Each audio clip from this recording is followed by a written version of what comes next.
Good afternoon, and thank you all for coming. Good afternoon. I'm going to be giving a talk titled Loyalists and the Birth of Libraries in New England, the marriage of Martin and Abigail Howard. And I'm going to start out with some introductions.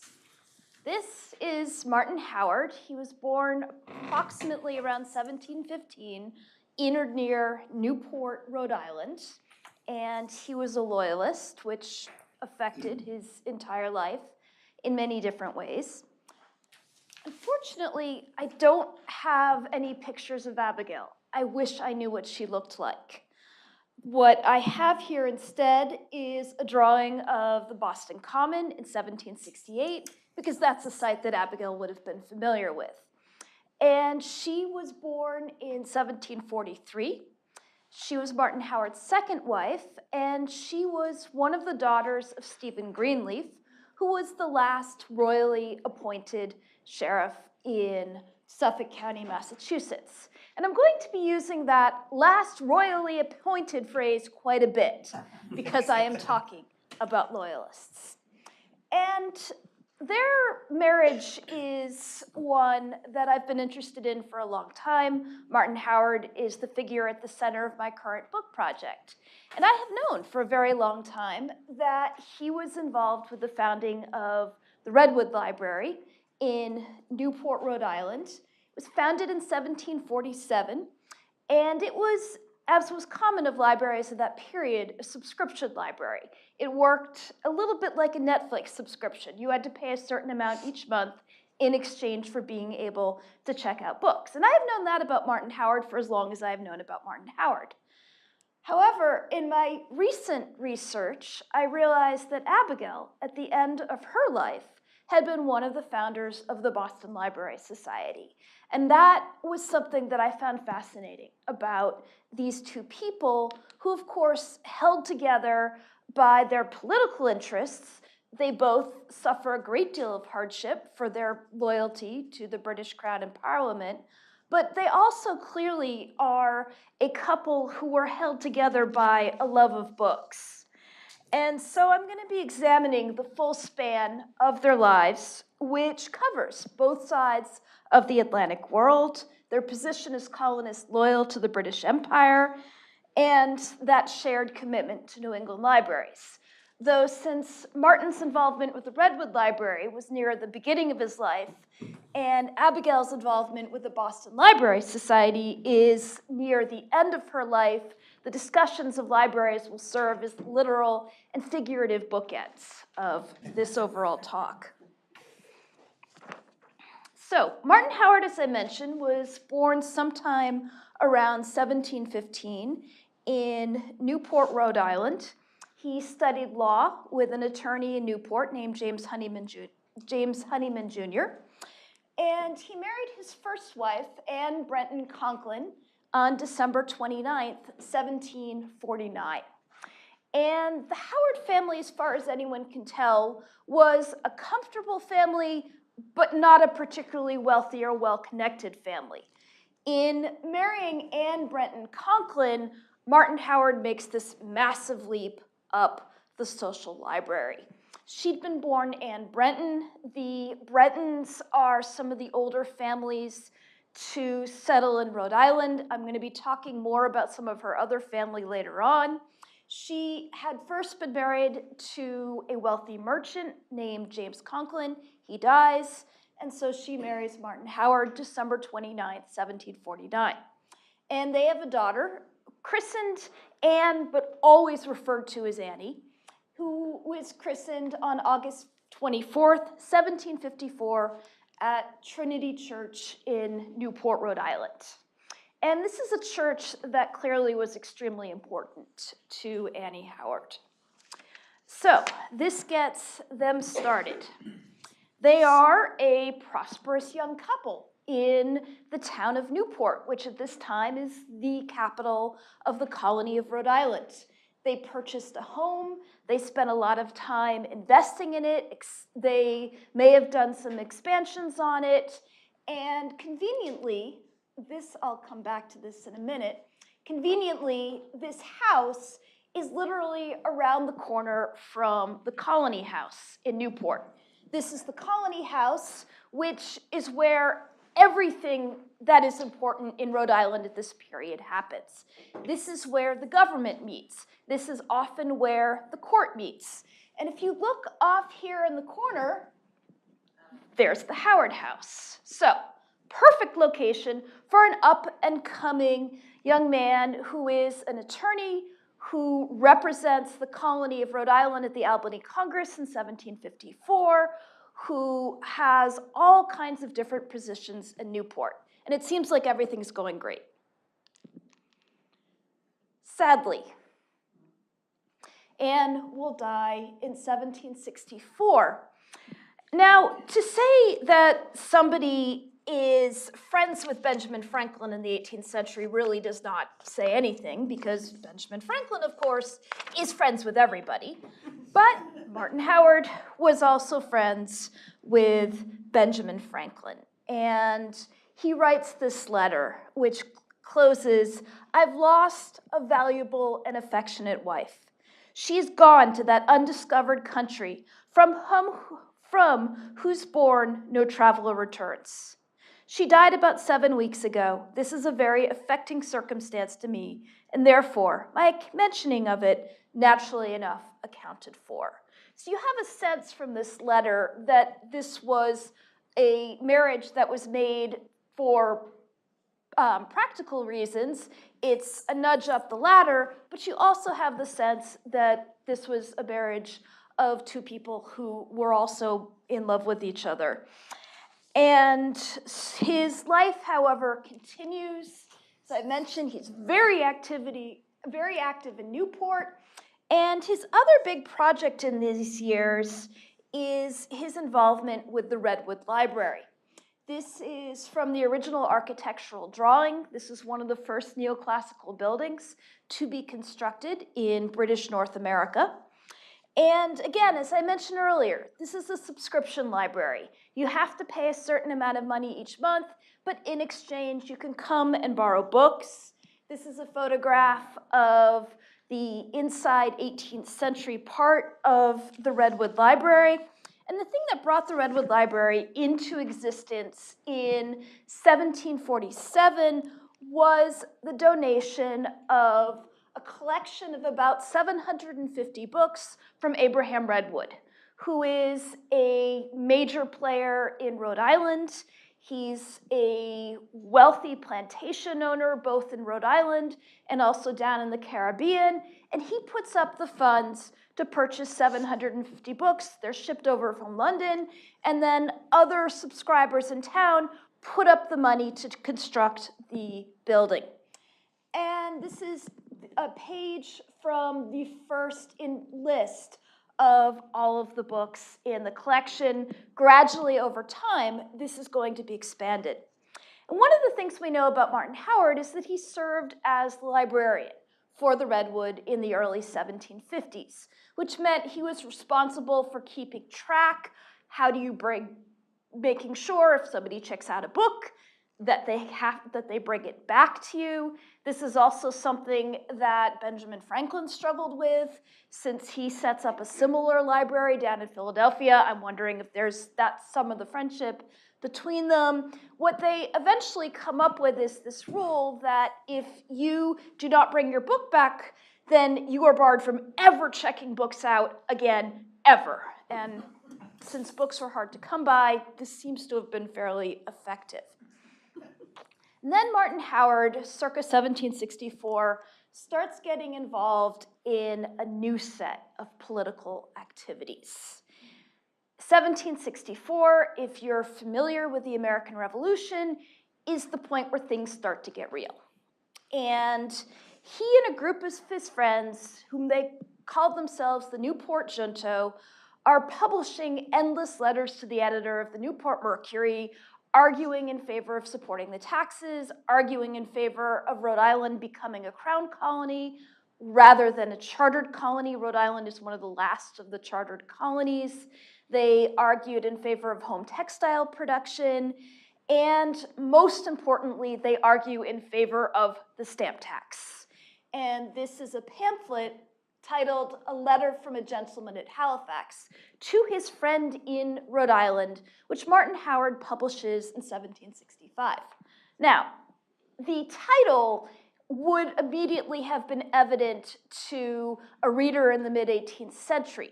Halifax, Nova Scotia is the seat of the British Army and Navy. So if you say you're a gentleman at Halifax, it's code for this is going to be pro-Parliament. And this particular pamphlet was printed on this press, the Samuel Hall Press, which is owned by the Newport Historical Society, who also owned the Colony House and Martin Howard's house as well. And Samuel Hall is an interesting figure unto himself. If you're at all familiar with newspapers of this period, they tend to be highly partisan. You're either a pro-patriot paper or a pro-loyalist paper. Samuel Hall does his best in 1764 and 1765 to be I'm going to publish both perspectives. However, he gets called in and asked to answer for this. Why are you publishing all those loyalists? The loyalists in question then published a letter to the editor in the Newport Mercury saying, this is like the Star Chamber. And if ever there is something to not say to a group of New Englanders, it's you are acting like Parliament during the English Revolution. Samuel Hall is eventually told that he can stop publishing all of that, or he can have bad things happen to him. It's a little unclear what he said, and in any event, the situation will rapidly get out of Samuel Hall's hands because the Stamp Act riots happen here in Boston, and then 9 weeks later, Martin Howard publishes a letter to the editor, once again to Samuel Hall, in the Newport Mercury on August 26th, 1765, which informed his neighbors, I do not retract any position contained in the Halifax letter. And if his person, because he's referring to himself as the gentleman from Halifax, and interest become the objects of popular revenge for these sentiments, he thinks he shall never lament the cause, whatever the consequences. And then he goes on to criticize them, saying, look, we're English, I thought you people believed in freedom of speech. And as you can imagine, this is basically like setting a match to a haystack during a drought. Martin Howard gets word that it's not going well in Newport on that night. So he makes a decision. He's pretty much his 10-year-old daughter Annie's only living relative because Martin Howard's parents are dead at this time, Anne's parents are dead at this time, Martin was an only child. If anything happens to him, she's going to be in serious trouble. So he arranges for the two of them to go and shelter on the HMS Signet in Newport Harbor. Nothing is recorded of what 10-year-old Annie thought as they're being rowed out into the harbor, running for their lives, but I really wish I knew what Annie thought. And it turns out it was a good idea that they got themselves safely out to the Signet because that night, Martin and two other members of the Newport Junto, all three of them were going to be stamp tax collectors, are hanged in effigy on the Newport Common, and then they go and try and attack Martin Howard's house. And this is a punch bowl which the Newport Historical Society found the fragments of in the backyard. They then had it glued back together, but it dates to about this period. So their theory is that this is something that belonged to the Howards. It got tossed out a window that night, it broke, and then sat in the backyard for a couple hundred years. So Martin and Annie Howard make a sensible decision. We're going to London. And they will travel there late in the summer of 1765. And he will then testify before Parliament about the Stamp Act riots and the overall Stamp Act. crisis. And his testimony is described as having been given to, quote, with knowledge and without passion or prejudice. And to thank him for his services to a grateful nation, Charles Lennox, who's the third Duke of Richmond, and just for anybody who's a fan of the PBS miniseries Aristocrats, if that name is sounding kind of familiar, Charles Lennox is Caroline and Emily and Louisa and Sarah and Celia's brother. And since I was a big fan of that series when it came out, I think about 2 decades ago now, when I realized that, I was really excited, because this means that that group of women, who I find very interesting, almost certainly knew about Martin. So, Charles Lennox, Duke of Richmond, third Duke of Richmond, recommends that Martin Howard be made the Chief Justice of North Carolina. This is a major promotion. This is as high as you can rise as a member of the legal profession in the British North American colonies.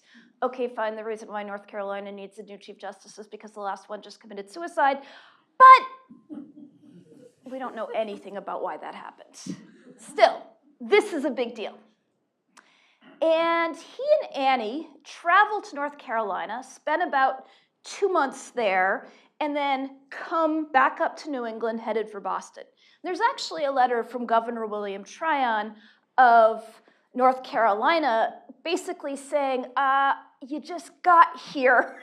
Why are you leaving? You're my Chief Justice.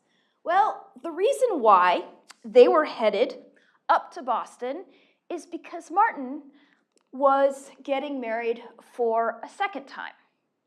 At some point in that late summer of 1767, he poses for that portrait with John Singleton Copley of him in his justice's robes.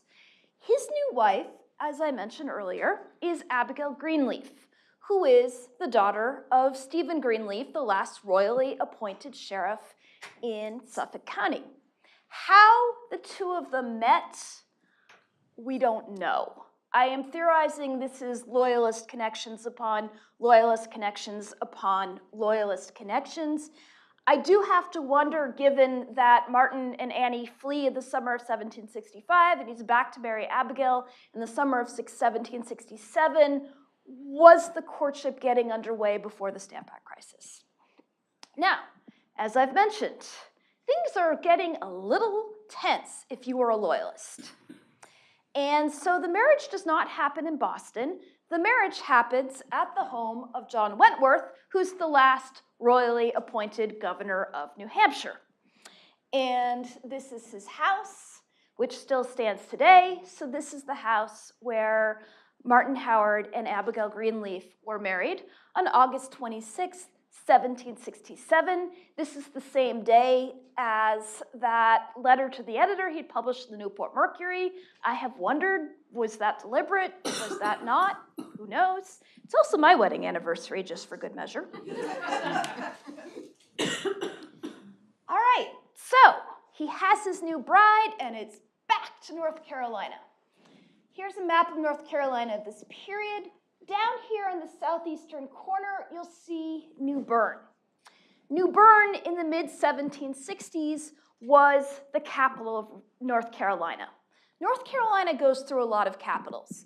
The capital used to be Wilmington down here, but during the Stamp Act crisis, Governor Tryon got a little tired of colonists rioting outside his house and announced that he was moving the capital to New Bern, and you all can just move with me. So they head for New Bern. And New Bern and Newport, Rhode Island are actually very similar communities, which is something I was struck by when I visited New Bern for the first time in 2015. They are relatively small communities that at one time were the capital of their colony, but are not the capital of the 21st century state. They are port towns that are surrounded by farmland and marshes. This is the house that they owned in New Bern, and it, conveniently, was a couple blocks away from what was colloquially known in North Carolina as this period as Tryon's Palace. Because part of Tryon, I'm moving the government to New Bern, was, you're going to build me this fancy new house, which will not only be the house for me, it will also be where we host all the legislature and courts and things like that. This is not the original one. That burned down after the American Revolution. This is a reproduction that was built in the mid-20th century. And as part of their new life in New Bern, the Howards also acquired a plantation. Very little is known about this plantation. This is one of the problems with people who have to run for their lives a lot. And I knew from his writings that they'd owned it, and I knew it was at the mouth of the Neuse River, and some of the archivists in the North Carolina State Archives, who, by the way, are some of the best archives in the world, helped me use maps of the 18th century to try and track down where this site of the plantation was. And this is approximately where it was, and there's nothing left there now. I don't know when it was destroyed, probably during the Revolution, but it is a glorious, beautiful spot. All right, so we have a man who is settling into North Carolina, and we know bits and pieces about his life in North Carolina. One of the best sources is a letter written by a man named John Whiting to Ezra Stiles. Ezra Stiles is one of the better-known New Englanders of the 18th century. He was the Congregationalist minister in Newport, Rhode Island. He will go on to be a president of Yale. One of the Yale colleges is named for him. And John Whiting, Newport resident, writes a letter to Ezra Stiles in 1767 to talk about how he's met Martin. And when I first came across that letter, I thought, okay, who is John Whiting? Why does this letter exist? Well, it turned out that John Whiting's daughter had married a colonist from North Carolina named Harding Jones. And the young couple had then moved back to North Carolina for Harding, to North Carolina for her. Okay, that's fine. Then I did a little more digging. How did they meet? Well, Harding Jones went to Yale, studied with Ezra Stiles. He did the marriage ceremony. So, Ezra Stiles, matchmaker. And so John Whiting is now down in New Bern, visiting his daughter. And he has had tea with Howard and adds, "My Lord Chief Justice is very alert, in high spirits, and extremely complacent and polite, and greatly improved and refined." And he seems to have been reflecting on what has perhaps changed here. Because he then goes on to add, "Whether the change is to be ascribed to the European air or American fire, I don't pretend to determine. But think it is allowed that the latter is the great refiner. Perhaps the Sons of Liberty may claim some acknowledgement for his present honorary and lucrative situation with which they have regaled him." We have no records from the Newport Sons of Liberty of what they thought about having basically helped their worst enemy into this position. But the Newport Sons of Liberty do not have too much to worry about, because if you're thinking about the advance of time, you know that time is running out for the Howards for a second time. 1775 is a big year here in Massachusetts. It's almost as big a year down in North Carolina.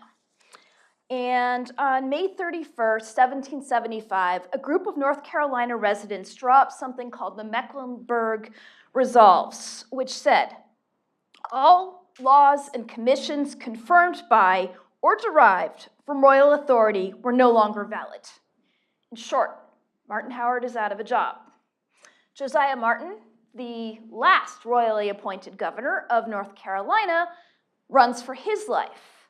Now, here we get a variation in this story.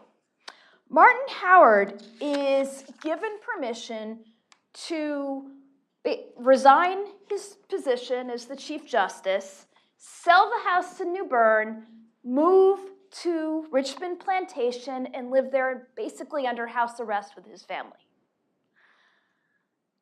One of the really interesting things about Martin Howard in North Carolina is North Carolinians really liked him. And that's something I've spent a lot of time in my bigger picture research looking into why that was the case.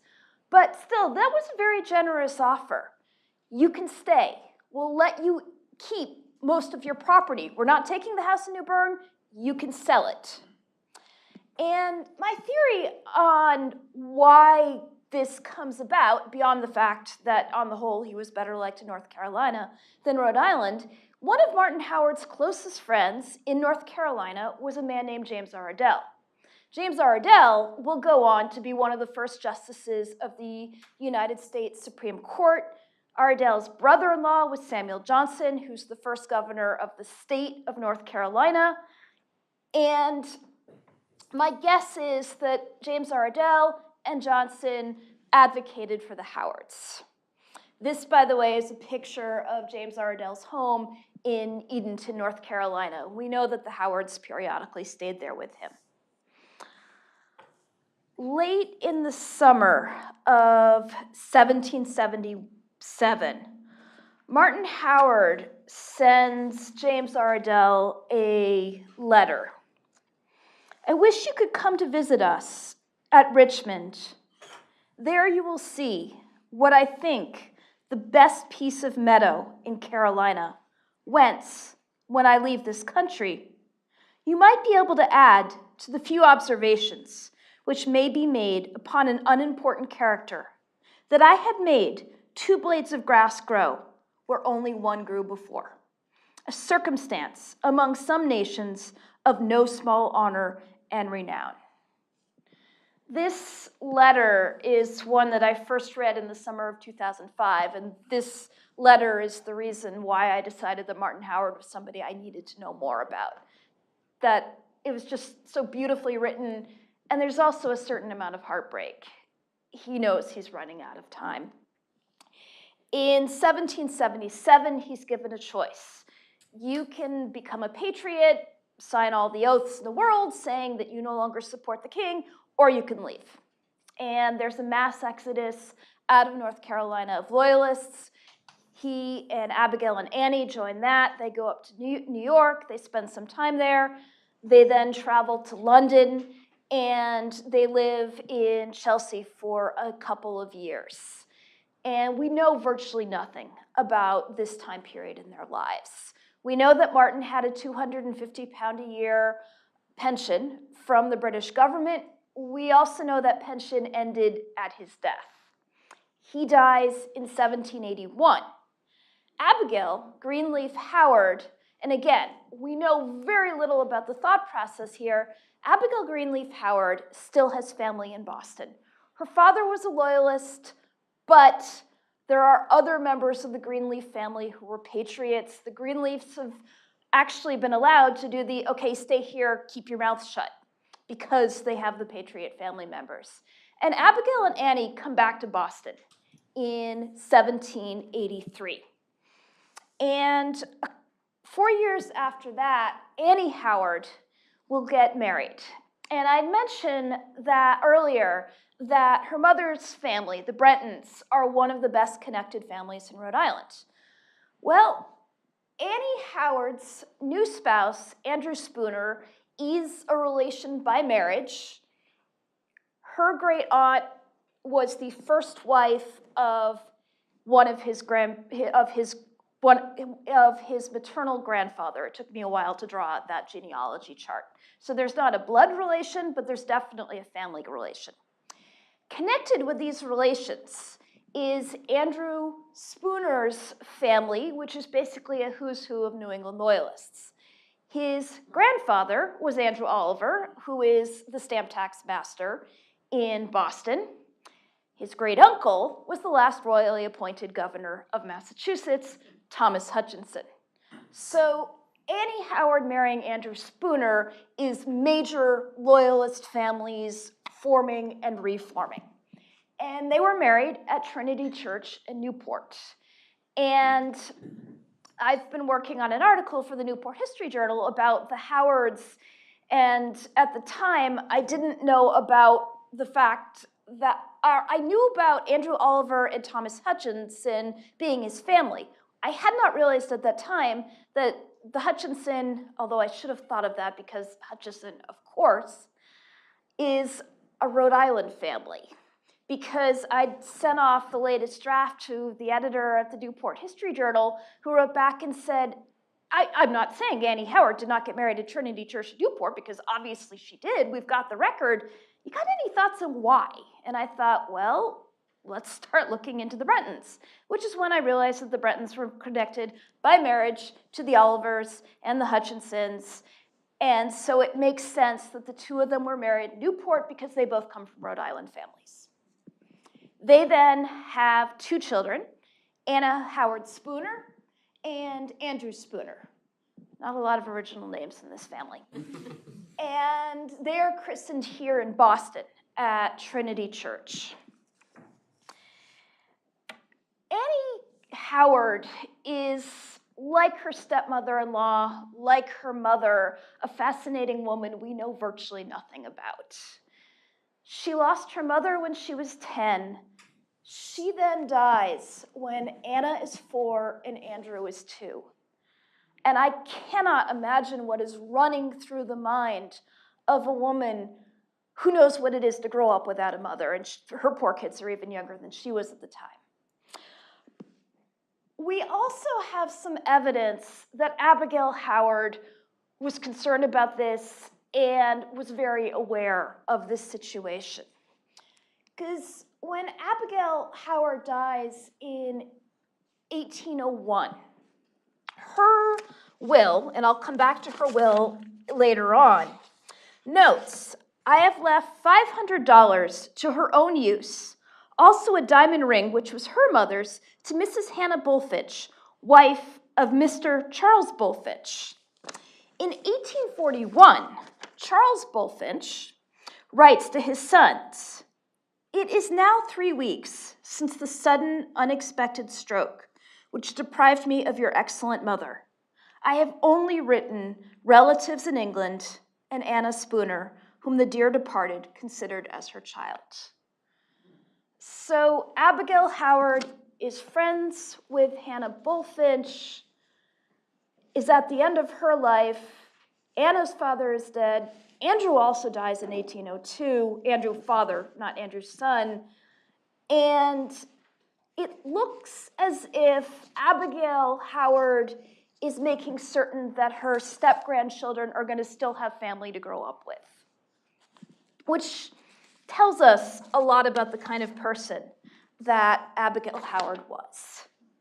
So, one of my great challenges of studying the Howards is Martin and Annie flee for their lives twice. Abigail does it once. These are not people who left much in the way of a paper trail, except the end of Abigail's life is jam-packed full of paper trails. This is something I've only just started working on in the last 6 months, so I have a lot more to learn. Abigail is living with her parents, Mary and Stephen Greenleaf, on Tremont Street. Her father dies in 1795. He leaves her some money. She goes out and buys herself a house. And her new house is in the first planned urban development in the United States, although people in New York would say that they did that first. It was called Franklin Place. It was designed by Charles Bulfinch, and as you already know, Bulfinch is part of this picture. And it was loosely modeled on similar buildings of this kind in Britain and Europe at this period. If you've ever been to Bath and seen the really famous Bath Crescents, this is what they're going for. And it was intended to be this perfect blend of urban and rural living, because you have the half curve here. They're houses of various sizes. There are basically the equivalent of a 1-bedroom house here, for Abigail, someone like Abigail, but then there's a 3-bedroom over here for someone who wants to build up a family. There are gardens here. And it was also intended to be a place filled with activities for people who live there. This is a painting of it in the early 19th century. Unfortunately for Charles Bulfinch, Franklin Place seems to have been a little too before its time. It'll run into financial difficulties very early on, and it eventually was demolished in 1858. But if you've ever walked up Franklin Street, which is basically around the corner from where we are right now, and notice there's a bit of a curve, that curve is the original curve. So they tore down the buildings, but they kept the shape of the street. And as I mentioned, the inhabitants of Franklin Place were supposed to have the perfect world. Benefits of rural living, parks, this is one of the first garden squares here in Boston, but also the benefits of urban living, culture, discussion. These are 2 paintings done by Henry Sargent in the early 1820s. This is the dinner party here, the tea party over here. They're on display at the Museum of Fine Art. They are both paintings that he painted at his house, which is on Franklin Place, and they give us a bit of a window into the activities of the people there. This, of course, is a couple decades after Abigail's time, but it does still give a sense of all the people gathered around. And as part of this, there was a library. And I will come back to this slide, but if you look there in the center, there's that archway, there was a courtyard there. The library was directly above that arch, and here you can see the gardens right here. So it really is the center of this community. And one of the things we know about Abigail is that she was one of the founders of this particular library, and she was one of 6 women who helped found this library. To briefly go back to her will is, I give this to this woman, I give this to this woman, I give this to this woman. It's clear that this is a woman who knows what it is to be female and alone, who is building these networks and cementing these networks. And we also know from these bits and pieces of things that she, like Martin Howard, firmly believed in supporting libraries and the role that they play in the community. A history of the Boston Episcopal Charitable Society, which was published in 1840, described her as, quote, fond of reading and of a literary turn of mind. And when she dies in 1802, she left all my books, excepting the volumes bequeathed to Andrew Spooner. She leaves a couple of books to Andrew Spooner with a note saying these belong to your grandfather. Provided the trustees of the library will allow my aunt, Mrs. Hannah Richards, the use of such as she shall wish to read at any time during her natural life. And that I found a really interesting remark. Like the Redwood Library, this is a subscription library. To read its books, you have to pay the fee, and I think what she's saying here is, my aunt has been borrowing books from me, she's going to go on borrowing books from me.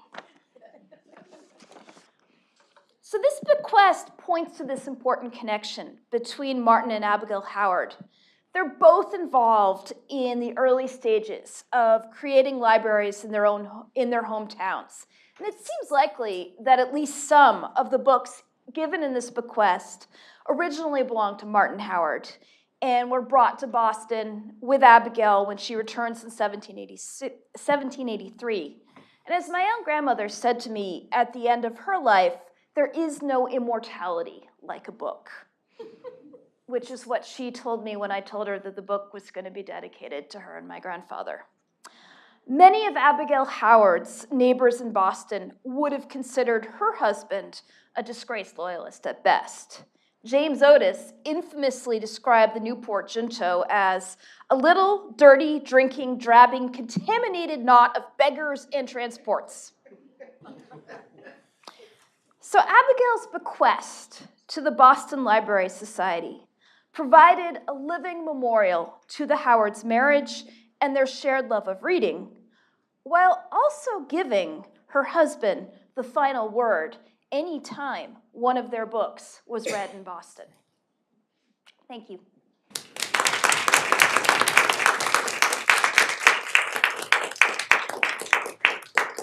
And I'm happy to answer questions.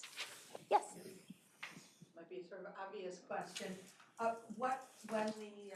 When did the library come down? What happened to its collection? The Boston Library Society eventually merged with the Boston Athenaeum.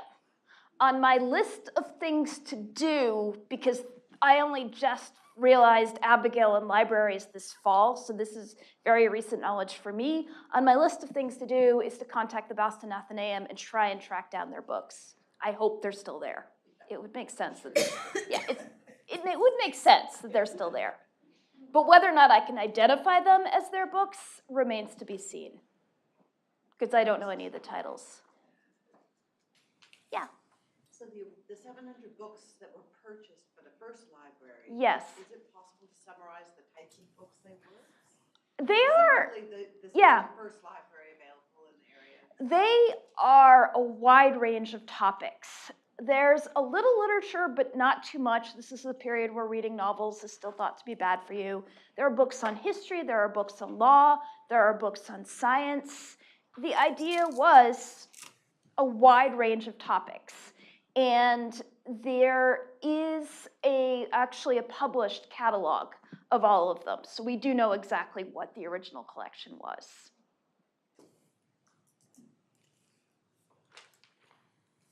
Any other questions? Were libraries ever like gender segregated for like topics or anything like that? Or? That's a great question. Couple of answers to that. One, they are one of the first social spaces that women are allowed to inhabit, which I think is why you have these 6 women founding the Boston Library Society, although the Redwood Library seems in its early years to have been a very boys-only place. What I've found in reading about libraries in the 18th century is that they are spaces where men and women can be together, but it was also very common to have women-only lending hours, so a little bit of both. But yeah, they are some of the first spaces where it was acceptable for men and women to sit down and go to a program together. So that in itself was revolutionary in its day. Do you think it was just a coincidence or just by chance that he went to North Carolina? Or I know that when I was in Newport recently, I saw that once Newport became primarily a tourist destination, that it was the people from the Carolinas specifically who came up for, for the cooler weather. Were there already deep ties between Rhode Island and North Carolina at this early era? Couple of answers. I'm a historian, there's no one answer to anything. Couple answers to that. One, he's made the Chief Justice of North Carolina because there's an opening in North Carolina at the right time. But 2 things, and I am writing a book that is half about Rhode Island and half about North Carolina, so I think about that a lot. There actually does seem to have been a lot of going back and forth between Rhode Island and North Carolina. Harding Jones leaves North Carolina to go to Yale. And I haven't been able to figure out, okay, why are you going to Yale and not William and Mary, which would have been a lot closer. So there does appear to have been some backing and forthing. 2 other things on those 2 colonies in relation to each other. They're very similar in a lot of ways. They are satellite colonies. Rhode Island is always getting eclipsed by Massachusetts and Connecticut. North Carolina is always getting eclipsed by Virginia and South Carolina. They're both that sort of 2nd-tier colony. They're both colonies which have extremely early activity in the American Revolution, which nobody thinks about because they're so busy thinking about Virginia and Massachusetts. And a large part of this book I'm working on is looking at the connections between these 2 and jumping forward if you're at all familiar with the ratifying of the Constitution in the late 1780s, the last two states to ratify it are North Carolina and Rhode Island. Both of them were wildly opposed to federal governments. So there are similarities in culture, in personality, but I also keep finding people who go back and forth between the two of them. So yes. Can you talk a little bit about the social reintegration of the Loyalists into the new states? Because this is something I knew nothing about, because where I come from in Vermont, they were all chased out, their land was taken, and they did not come back. Yeah, that's a great question. That is not my immediate area of expertise because I work on the period predominantly before the war. However, that is one of the most active areas of Loyalist scholarship right now. And Brendan McConville, who's a professor of 18th century history at Boston University, has actually had multiple graduate students working on that topic. One of them just published a book on reintegration of Loyalists into South Carolina after the war. I can't remember her name or its name. He currently is one who's working on integration of Loyalists back into Boston, which of course Abigail and Annie are part of. In a nutshell, there's that period where you need to be gone and you need to be gone now. However, the current research that's being done, I mean, literally in the last 4 or 5 years, has raised the question, at least here in Massachusetts, if you think about where Massachusetts is in the 1780s, Shays' Rebellion is going on. And there are these concerns. We've got all these upstart wild people out in the West. Loyalists suddenly look like nice, sane, stable people. So Christina Carrick at BU, that's the grad student currently working there. One of her arguments is they're actually trying to get the Loyalists back to get everybody to calm down. So stay tuned. This is a topic that we're going to know a whole lot more about in 5 years. You're welcome. Yeah. Did Abigail have any connections after she returned from England back to Newport? Well, Abigail never had a connection with Newport because she never lives there. Because she may have never even gone there. I don't know. However, she does maintain at least one connection to North Carolina. James Ardell, once again, in the early 1790s, because he of course becomes a justice for the Supreme Court, is in Boston on official business, and he sends his wife a letter saying, I have not yet visited Madam Howard, which becomes Abigail's nickname here in Boston, but I plan to do so shortly. And this is a letter written in the early 1790s when the Howards have been gone from North Carolina for a couple of decades. So the friendship between the Ardell and Howard families continues long after Martin's death, long after their departure. And Annie definitely seems to have tried to maintain some connections with Newport. My guess is that would have expanded if she had lived longer.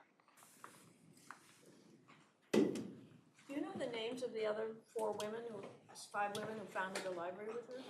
I do. I cannot remember that off the top of my head, but there is a book on the Boston Library Society, which is where I found their names. And that was published, I believe, in 2003. Well, thank you all for coming. Thank you.